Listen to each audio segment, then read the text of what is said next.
Okey, Assalamualaikum dan salam sejahtera kelas. Kita bertemu lagi bersama saya, Cikgu Syafiq, guru sains anda. Okey, minggu lepas kita dah belajar pasal sistem rangka manusia, fungsi-fungsi tulang manusia dan sendi manusia.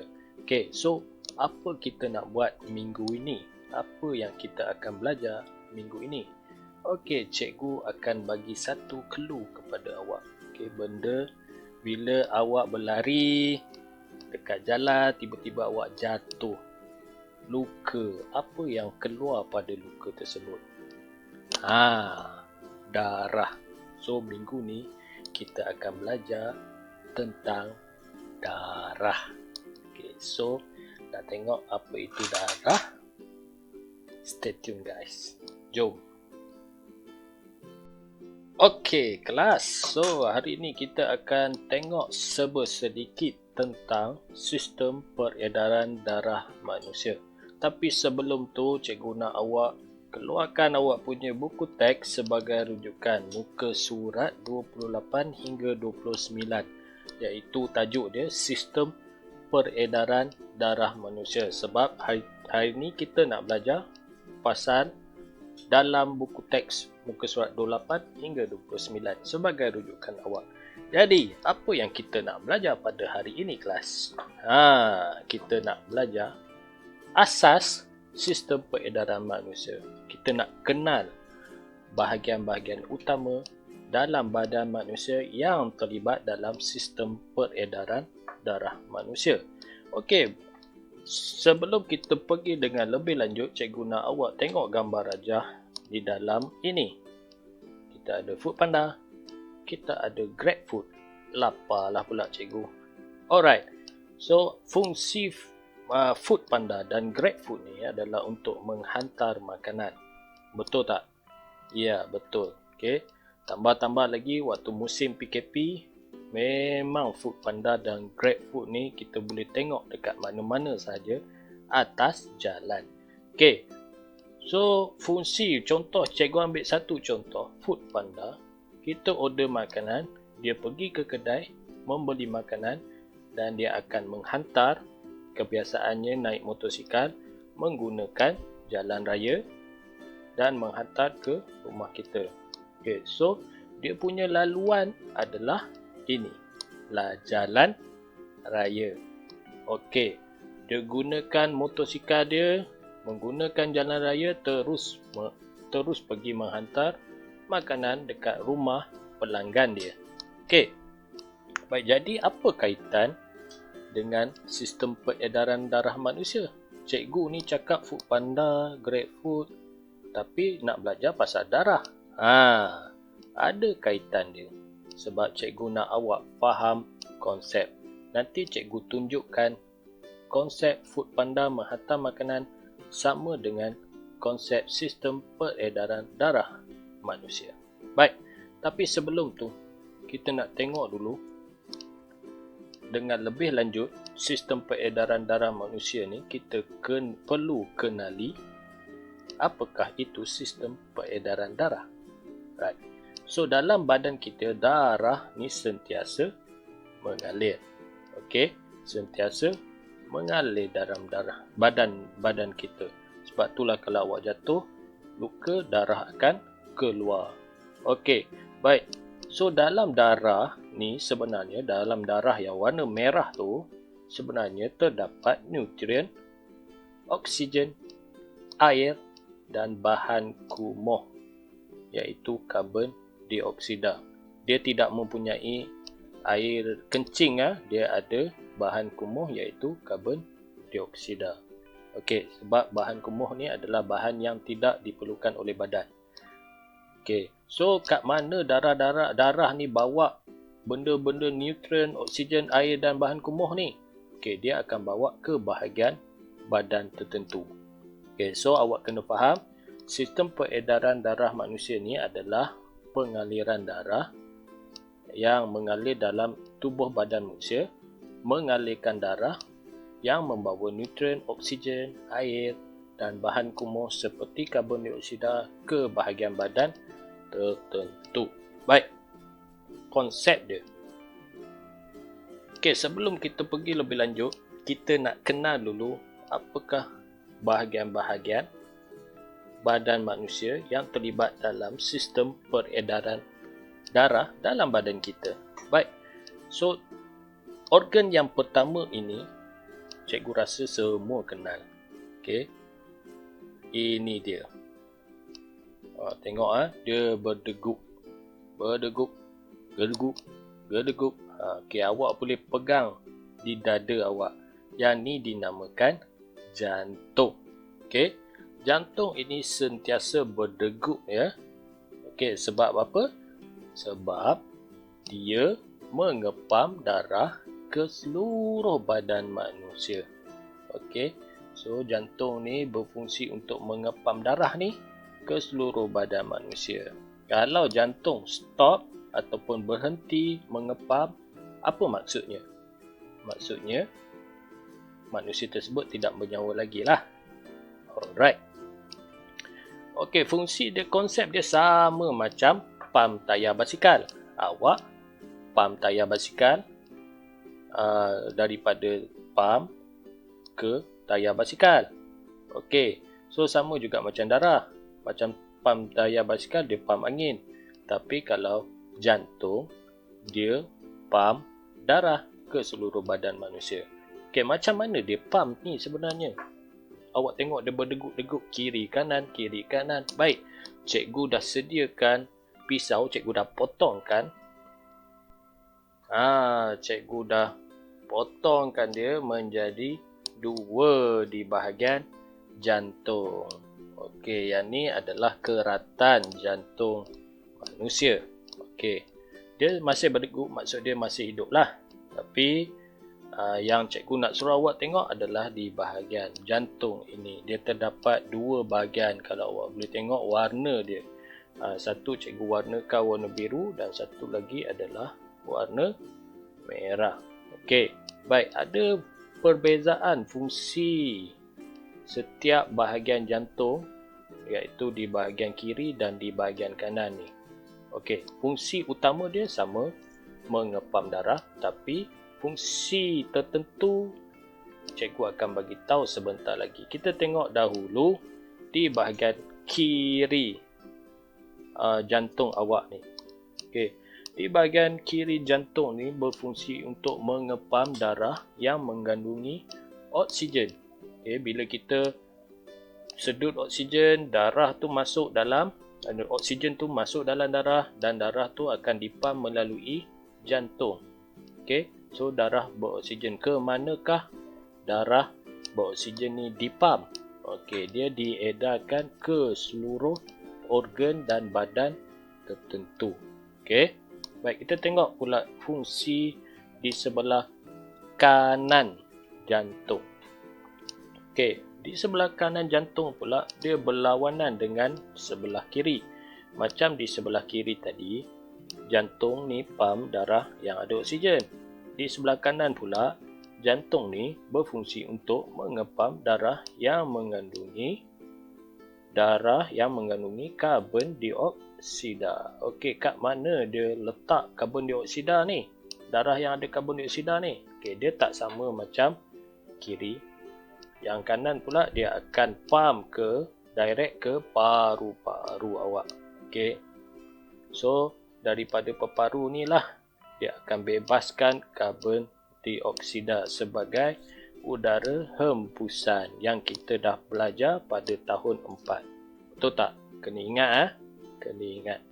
Baik, yang ni adalah fungsi utama bagi jantung. Kita tengok pula organ seterusnya.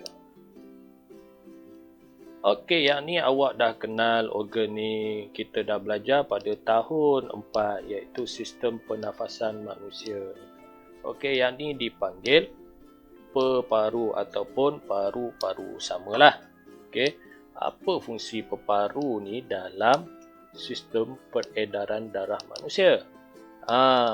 Ya, macam tadi, jantung di sebelah kanan dia pamkan darah yang mengandungi karbon dioksida ke paru. Betul tak? So, Daripada paru-paru ni, dia akan tukarkan gas oksigen ataupun gas karbon dioksida kepada karbon dioksida, ataupun dia akan tukarkan karbon dioksida dalam darah tu, dia akan bebaskan sebagai gas. Macam kita bernafas lah. Kita bernafas, kita sedut oksigen masuk ke paru, oksigen tu akan bertukar menjadi karbon dioksida dan dia akan keluarkan karbon dioksida melalui darah. Okey, awak akan belajar lebih lanjut tentang macam mana dia tukar oksigen kepada karbon dioksida ni dalam paru dalam sekolah menengah nanti. Okey, yang ni awak belajar basic-basic saja dulu. Janji awak tahu fungsi paru untuk peredaran darah ni adalah menukarkan oksigen dengan karbon dioksida daripada darah.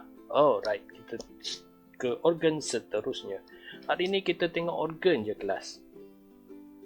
Alright, yang awak tengok ni macam akar pokok pun ada, cikgu tengok. Okay, macam pokok pun ada. Baik, ni sebenarnya adalah kita punya salur darah. Yang ni benda baru awak belajar, salur darah. Okay, salur darah ni terdapat dia umpama akar. Bila awak tengok urat awak, kita dapat tengok siapa yang putih macam cikgu ni, bolehlah tengok dia punya salur darah. Okey, salur darah ni dia daripada kepala sampai ke kaki terdapat salur darah, cuma beza dia saiz salur darah. Tapi apakah fungsi salur darah ni dalam sistem peredaran manusia?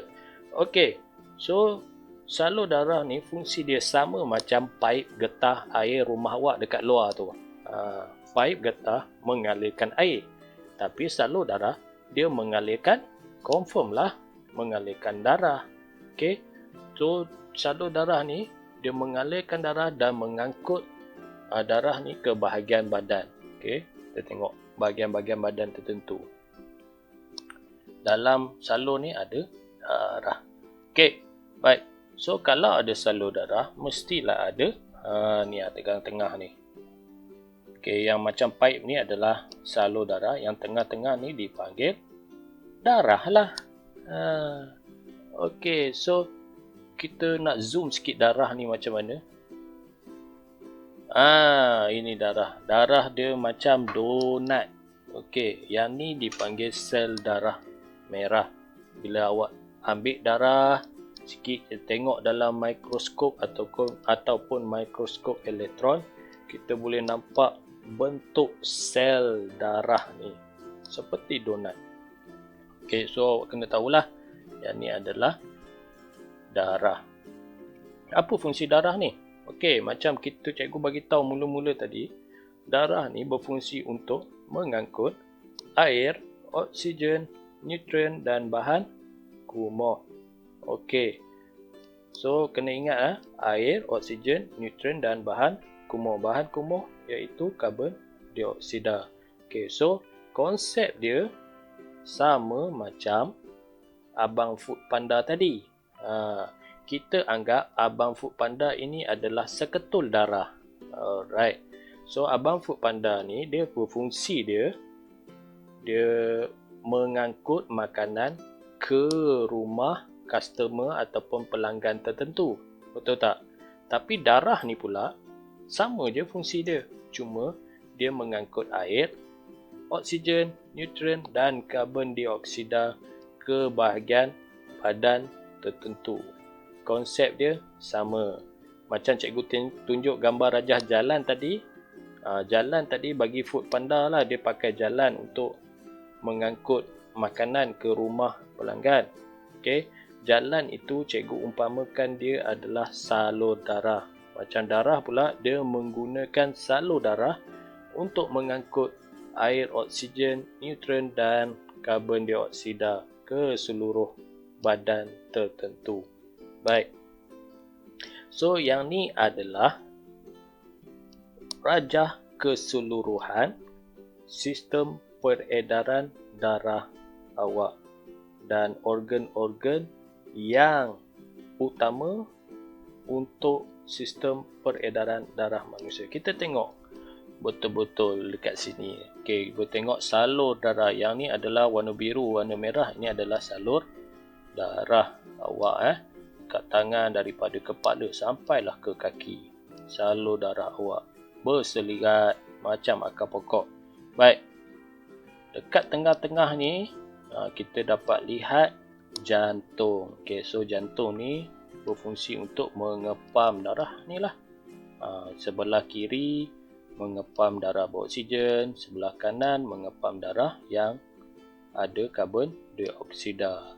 Alright, dekat sini yang belakang jantung ni adalah peparu awak. Okey, peparu ni berfungsi untuk apa kelas? Untuk menukarkan oksigen dengan karbon dioksida untuk dibebaskan ke arah hidung sebagai udara hembusan kita. Baik, so inilah rajah keseluruhan sistem peredaran darah badan kita. Baik, kita akan belajar tentang bagaimana peredaran darah ini berlaku, dari mana ke mana, macam mana dia berfungsi. Yang tu kita akan belajar pada minggu hadapan.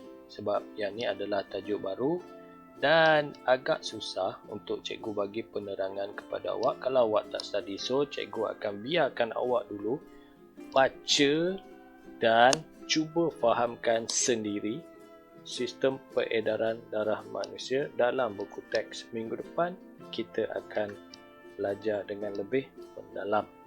Baik, so untuk latihan awak pada hari ini, pada sesi PDPR kali ini, cikgu dah postkan link live worksheet ni dalam Google Classroom. Awak boleh pergi masuk ke dalam Google Classroom awak dan buatlah live worksheet ni. Soalan berkaitan tentang labelkan dan juga nyatakan fungsi, dan jawapan-jawapan tersebut awak boleh cari dalam buku teks. Dan kita dah pun belajar tadi. Alright. So, itu saja kelas. Okey. Awak dah tahu apa itu darah dan macam mana darah mengalir dalam badan kita. Betul tak? So, setakat itu sahaja kelas kita pada hari ini. So, belum tu cikgu nak awak betul-betul study, betul-betul belajar pasal peredaran darah ini, kerana yang ni adalah antara tajuk yang paling susah dalam tahun 5. Tapi bila awak faham konsep, tak ada masalah. So, kita jumpa lagi minggu hadapan pada hari yang sama, insya-Allah. Dan stay safe and jadi budak-budak yang baik, jadi anak-anak yang baik. Assalamualaikum. Bye.